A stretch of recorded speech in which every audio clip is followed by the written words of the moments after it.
Circuit 42 would like to thank Pop Culture Paradise, Toy Anxiety, the Spawn Point Gamers Lounge, and Dragon's Lair San Antonio. We are here with cosplayer extraordinaire Viva Wonder Woman, professional superhero at large. How are you doing today? I am doing wonderful. Does that work?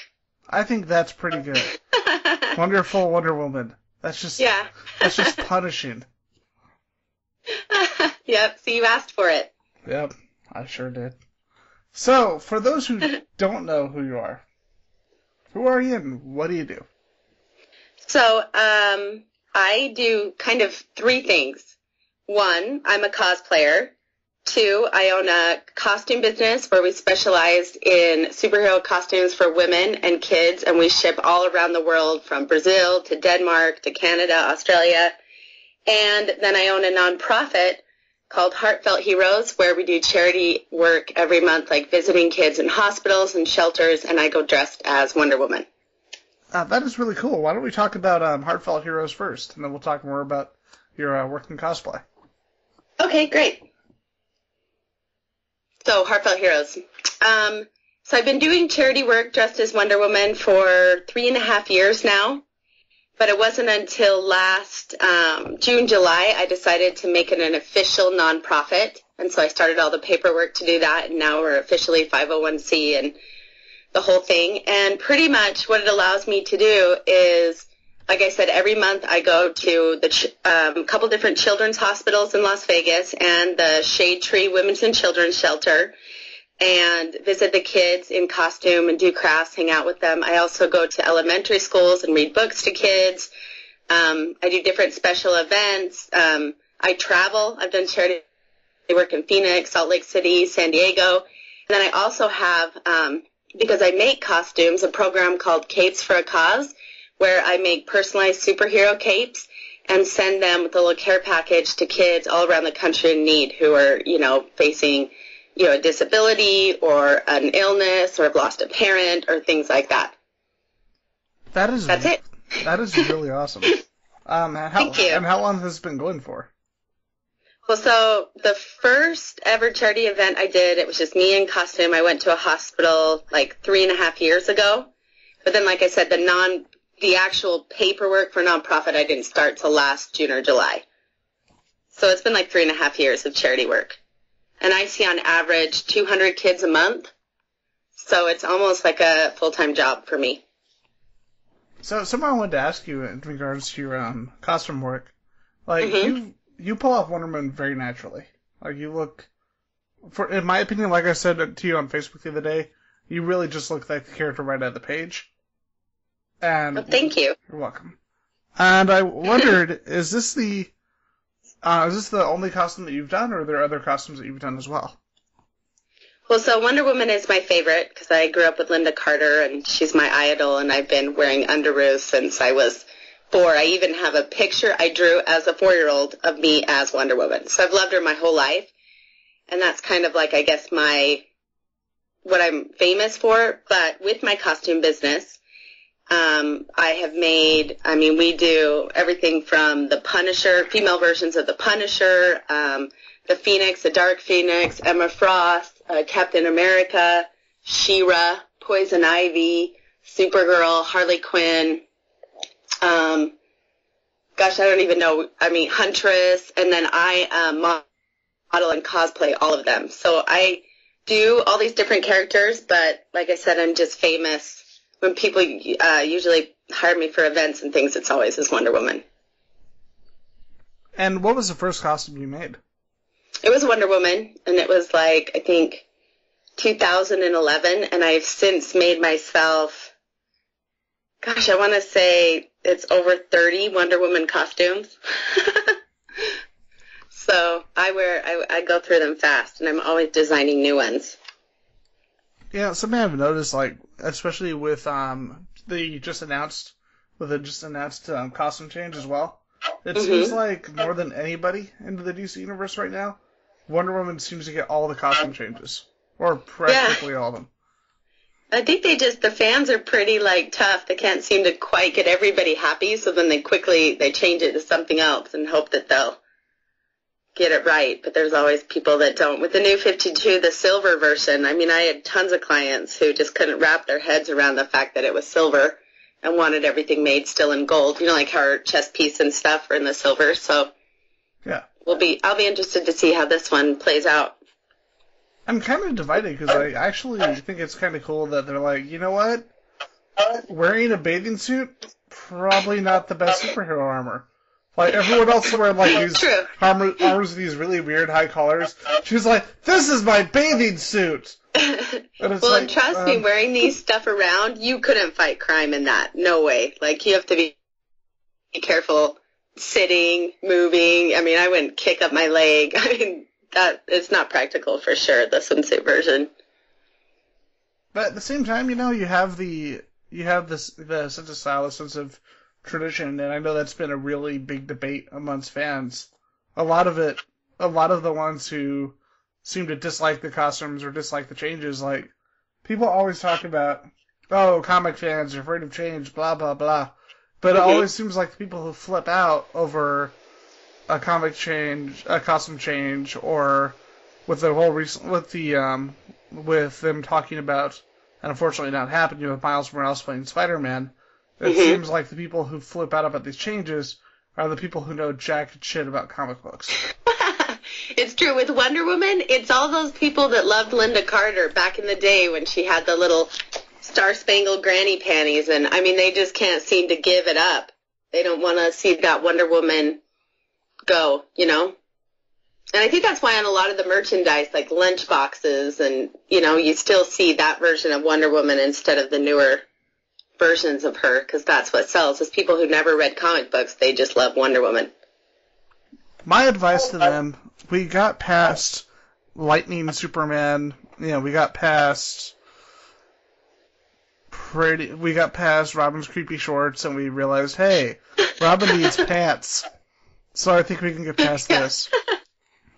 Yeah, I like the new thing. I mean, it is a lot of clothing, just like, you know, it's like a turtleneck, the sleeves, the pants. I mean, that would be hot pretty dang fast. You would be sweating in that, but it definitely looks more like a warrior military type of, you know, soldier thing that would be more practical, obviously. Plus, we all know they're going to go back to the original costume in like 6 months. Yeah. It's true. And it's funny because isn't Superman now just a pair of jeans and a t-shirt? He was for a little while in Action Comics, but they kind of established, like, they had this weird continuity that they thankfully straightened out, where that was him, like, when he first started, and he didn't really have a costume. And then it was so weird because JLA apparently was set way after that, so now he has a proper costume, and the only thing they got rid of was, like, the underoos. But, I just thought it was funny because he's in a t-shirt and jeans, and all of a sudden Wonder Woman's like turtleneck, high, long sleeves, pants. It just seemed funny that she's getting all this clothing and he just is chilling in a t-shirt. But obviously that doesn't sound like that's what he is permanently.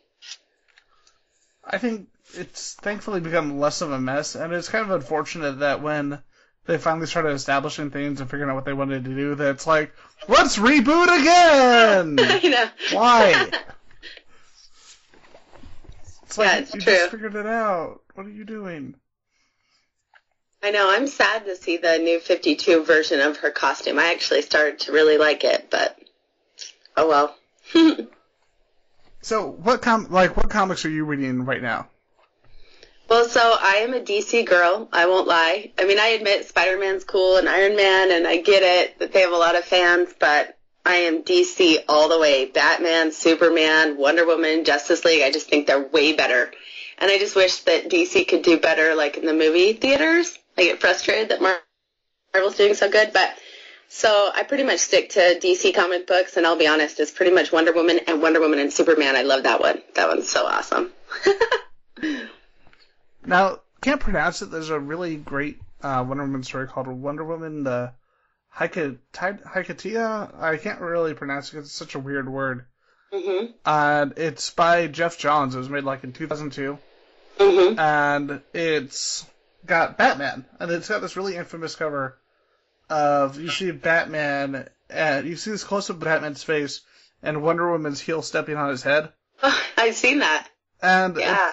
when I bought it, the person at the store, she laughed because said, Batman probably enjoys that. Yeah, true. I'm sure he does. So, what are some of your favorite favorite comic storylines or personal favorite that you grew up on? Because you said you read a number of them, but do you ever have? I'm pretty sure. Can I guess your favorite character is Wonder Woman? Yes. I mean, seriously, that's all. If it doesn't have Wonder Woman in it, I really have no interest in it. That's terrible to say, but it's true. And what's your favorite Wonder Woman story then?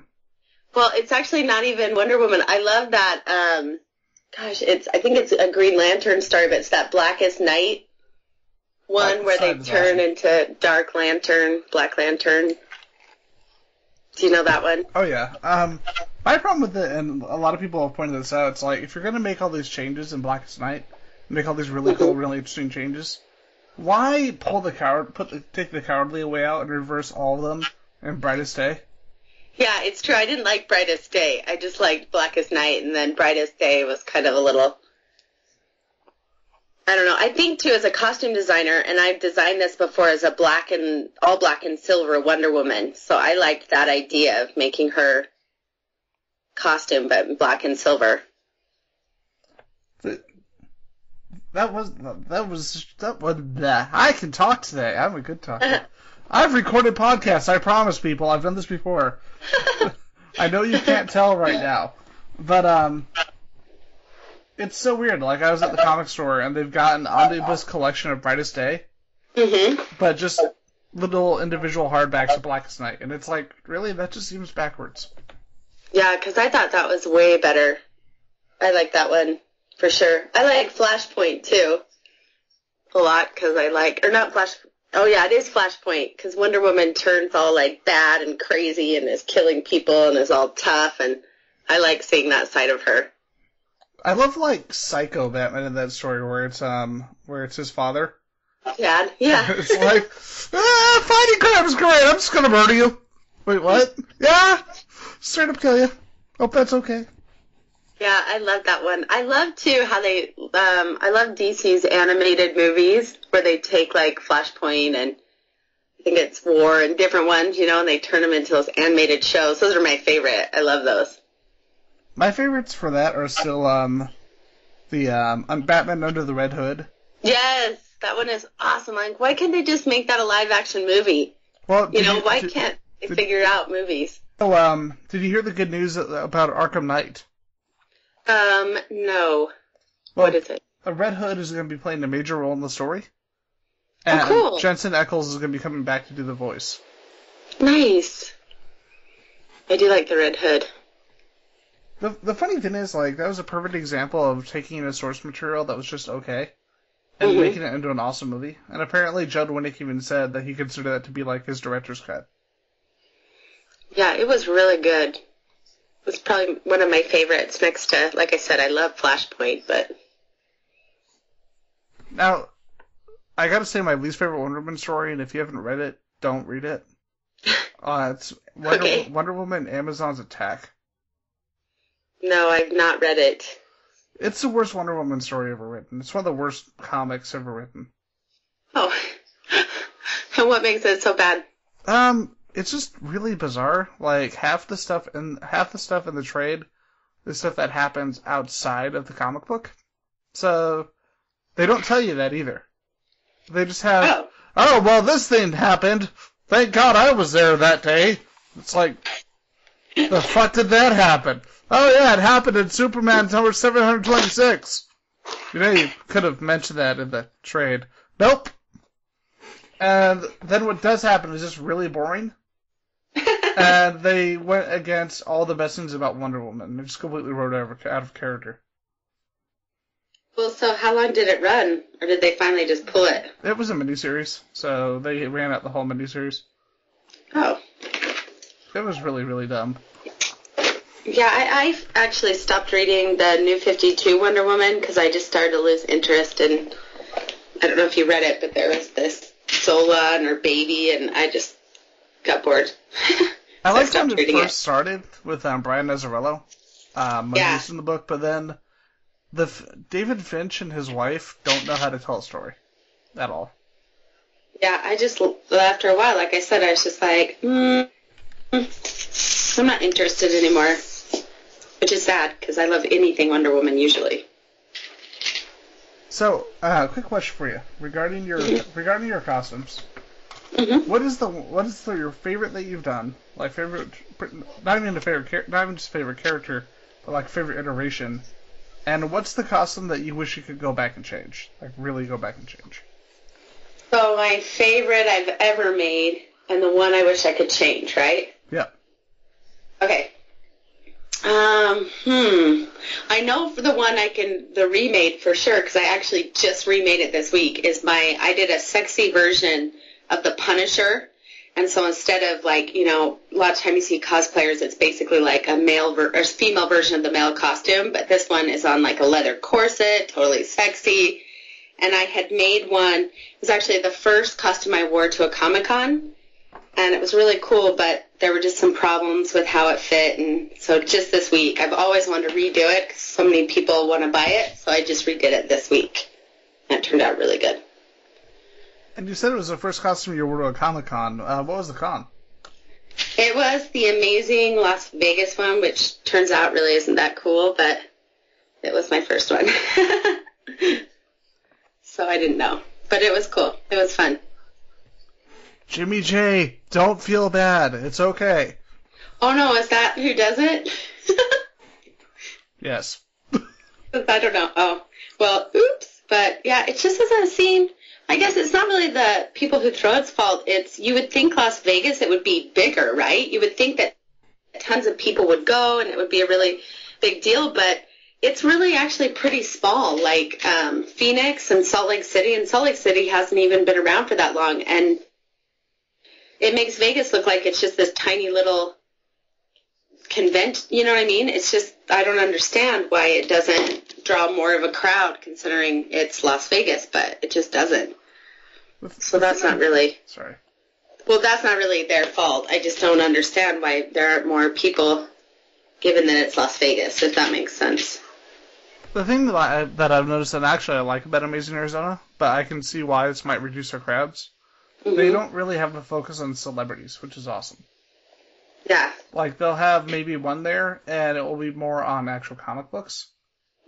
And while I wish we had more cons like that, at the same time I can understand why they have this balance of media guests and comic book guests, because it does help bring in that extra crowd.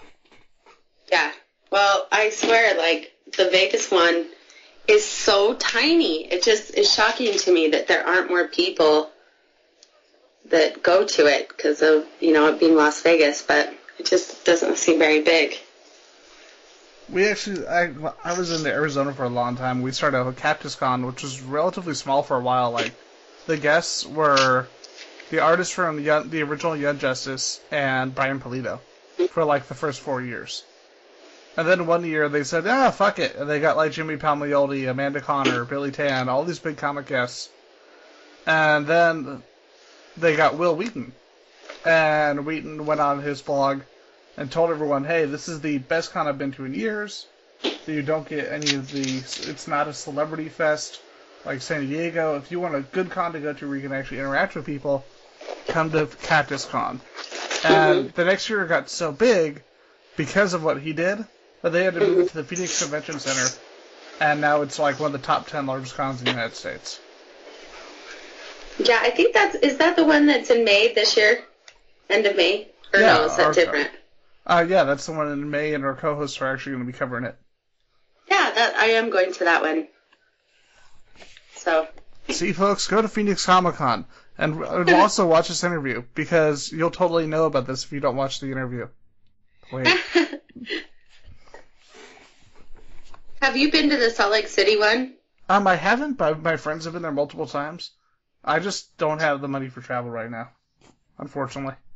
I am originally from Salt Lake City, so I have a lot of family there. So, anyways, I go, and it is nuts. There's so many people, and it almost, last year, it actually was not that fun because there were so many people, and I don't know if they didn't know how to handle the crowds, but you had to wait like 2 hours just to get inside, and you couldn't even move.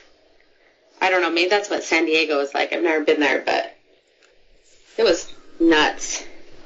I've been to San Diego once, and the thing is, like, when you get in there, the weird thing is, like, there's a ton of people in there, but it doesn't feel completely crazy. Simply for the fact that it's so organized. I've done this so many times that, yeah. And that's Salt Lake City's problem. They haven't figured it out yet. And the cool thing is, like, you go to, like, their artist alley, for example, and Jim Lee is just at their artist alley.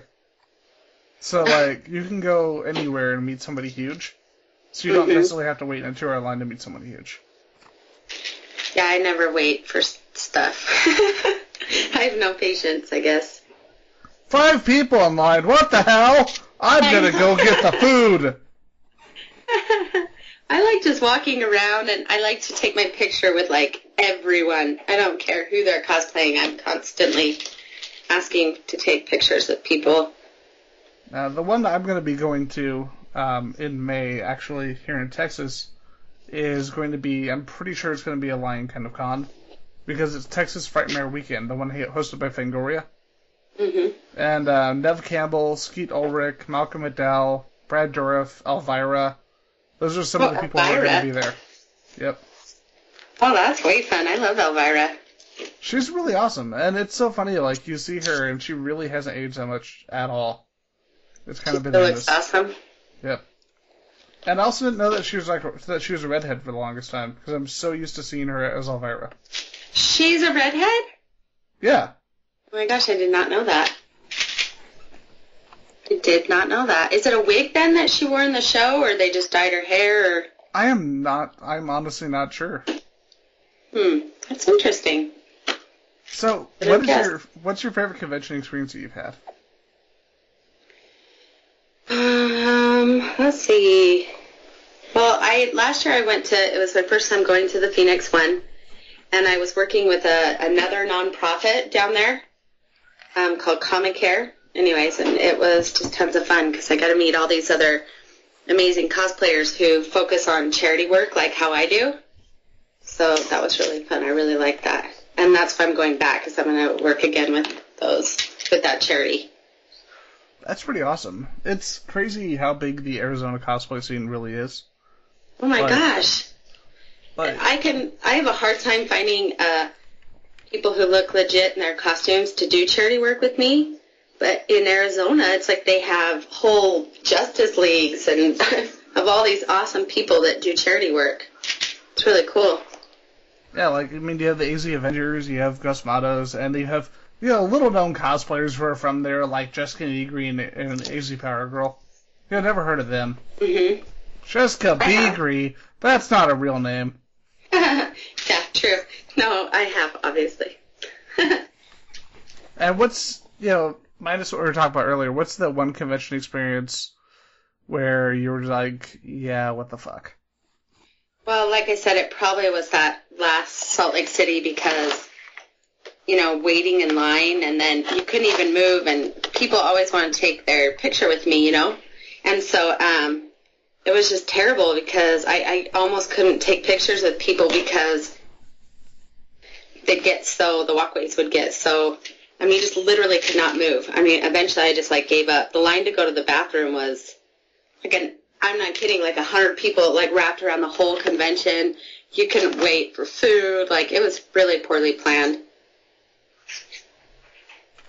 Now, here's a quick question. We were talking about your charity work earlier, and a lot of people in this scene are trying to break out into that, but it is kind of hard. What would you recommend? What kind of process would you recommend to try to start something like that?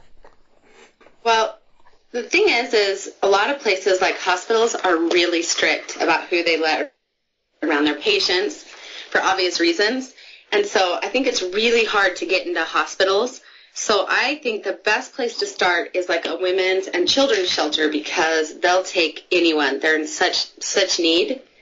And once you start doing something like that, eventually your reputation gets out, and then hospitals are like, oh, okay, this person's legitimately, not just some weirdo in a Party City costume. Do you know what I mean? This is a real, this person does this, and it's really good with the kids. And so you kind of have to start somewhere. And like I said, I think it's easier to get into shelters or elementary schools than hospitals. But you you have to also just keep calling people and asking people and looking at people, because it is really hard for some reason. I don't know why, but it is really hard to get people to let you come visit. I don't know why that is, but it's true. And what are some of your favorite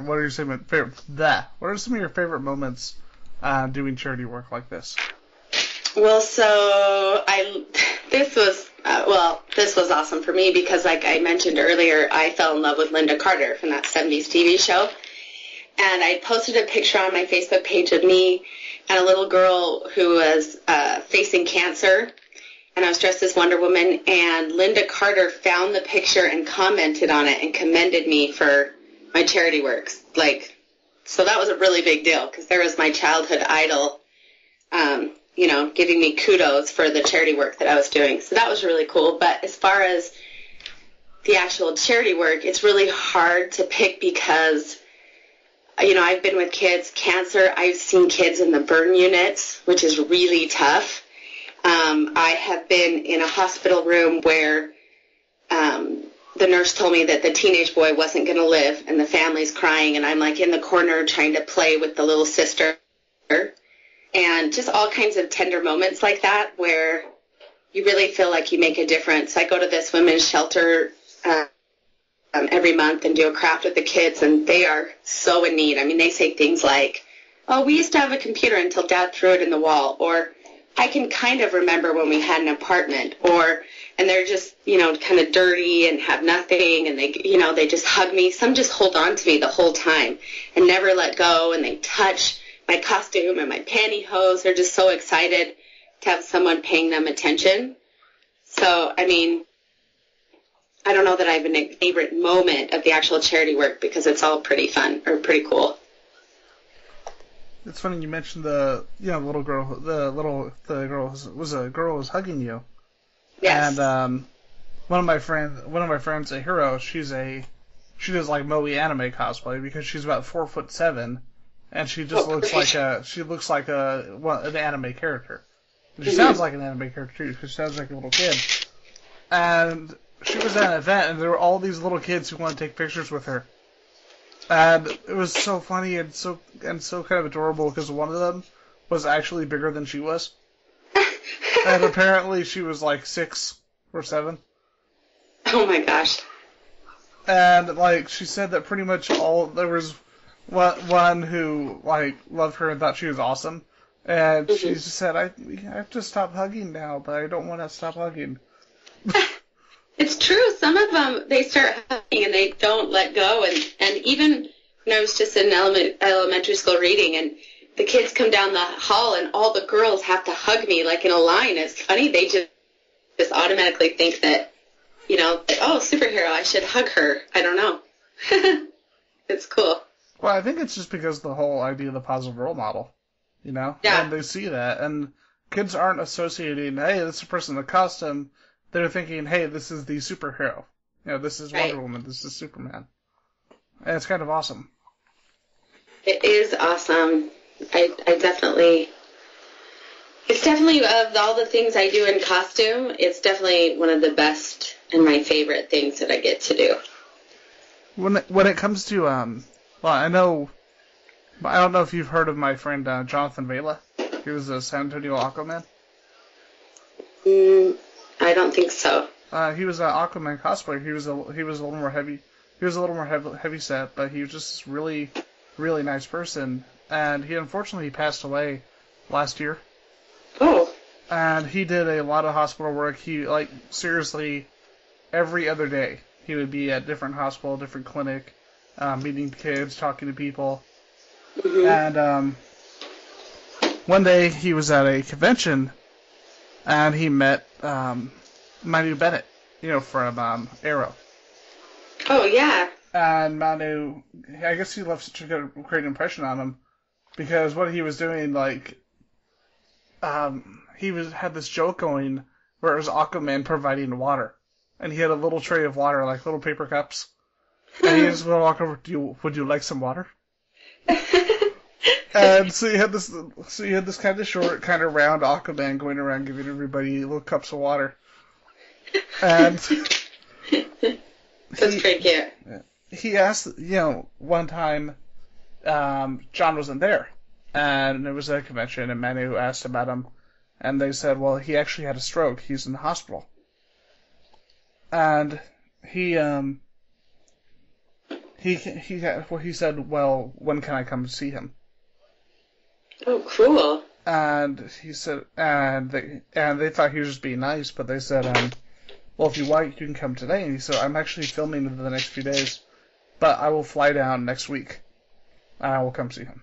And he flew down, and he came and saw him. He talked to his family, hugged his mom, made sure everyone was okay.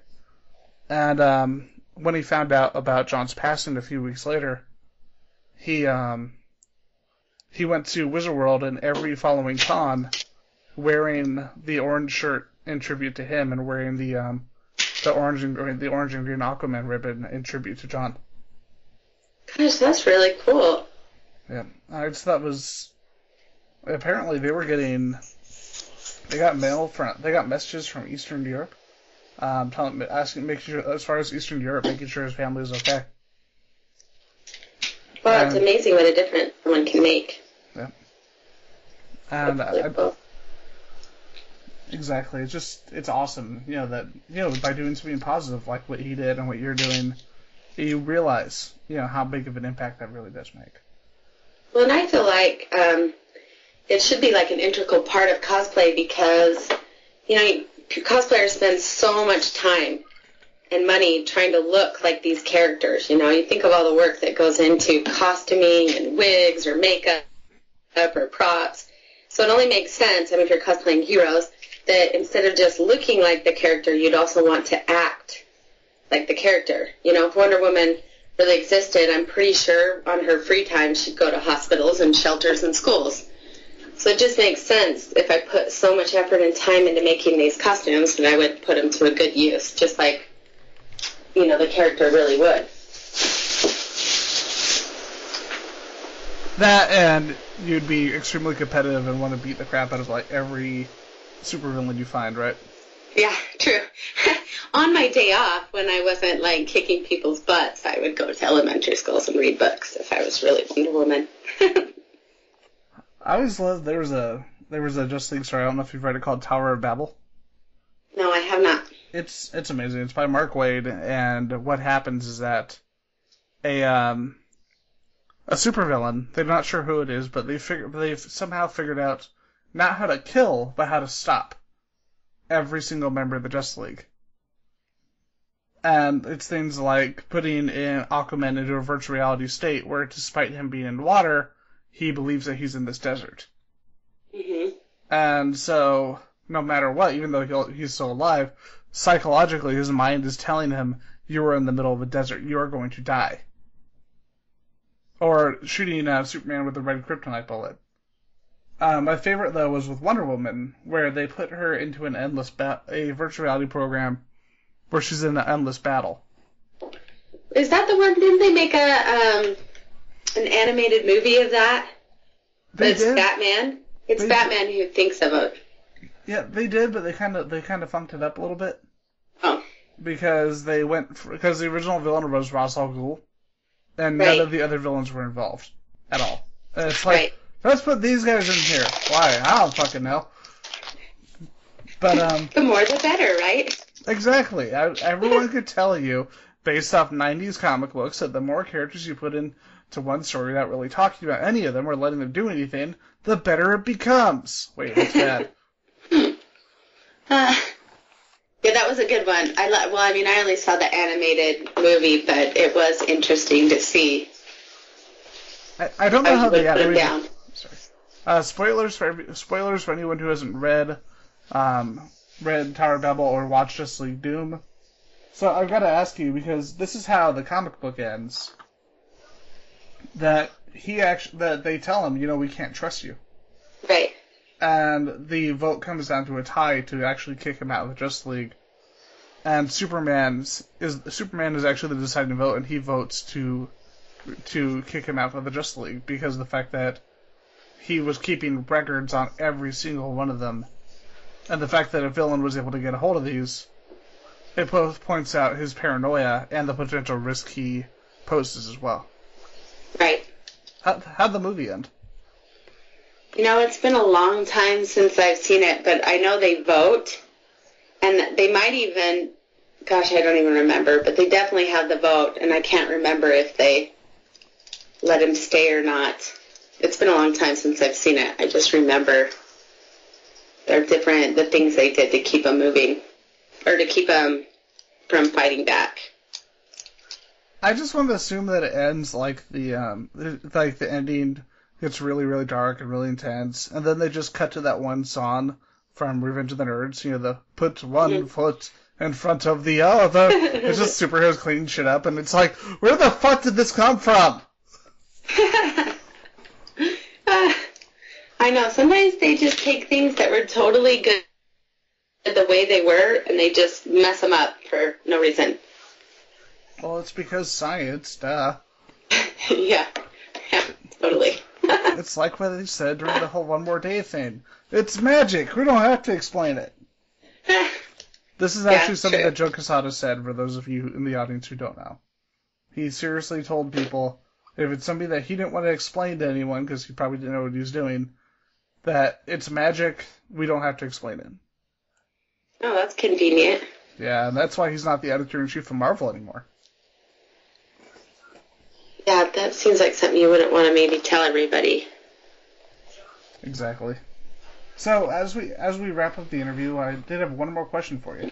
What advice would you give for people trying to get into cosplay, or people who have just started getting into cosplay? Well, I just think that, cosplay really means costume and play, and that's the way it should be. Sometimes people take it so seriously, and, everybody, you can only have these super nice costumes, and, and you have to look a certain way, and you have to do all these things like we're all of a sudden all professionals, and I don't think it has to be that way. It's literally costume and playing, and anyone can do it. And so, it's like I said, I get my picture with everyone, because I think that everyone, just by dressing up and putting yourself out there, I just think that's really cool. So I think that you should just not worry about looking like a professional cosplayer, just have fun with it. Eventually, your skills will improve, and just enjoy being in costume. My motto in life literally is, everything is better in costume. And I 100% believe that. I do all kinds of things in costume, like just randomly will put on my costume and go to In-N-Out just 'cause, or go grocery shopping at Walmart, or go to the post office just 'cause I get a kick out of everybody, I guess, staring at me, or whatever. I just think it's so fun. I think dressing up is so fun. So anybody should do it. I think cosplay bullying and all that is just ridiculous. Well, we need to get milk. We're all out. Who do you think will be faster? Well, what? Probably Wonder Woman. Okay, send her out. Okay. Well, she got 1,700 milks. I think you may have overdone it a little bit.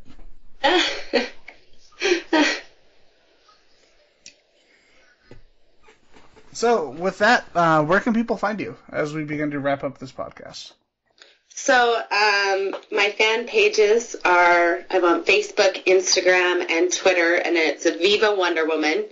Viva, like Viva Las Vegas, because I'm from Las Vegas. So, Viva Wonder Woman. And then my actual costume business, my Etsy shop, is just www.vivawonderwoman.com. That's awesome. All right, and before we wrap up the episode, do you have anything to say to the people out there in Circuit 42 land? I guess just hi. I don't know. This has been fun. This has been awesome. I'm glad that you guys had me, so thank you. It's the best kind of podcast, the one where we say hi at the end. All right, so as we wrap up the show, you have a good night, everybody. Keep on cosplaying, and keep on listening, or else Wonder Woman's going to kill you.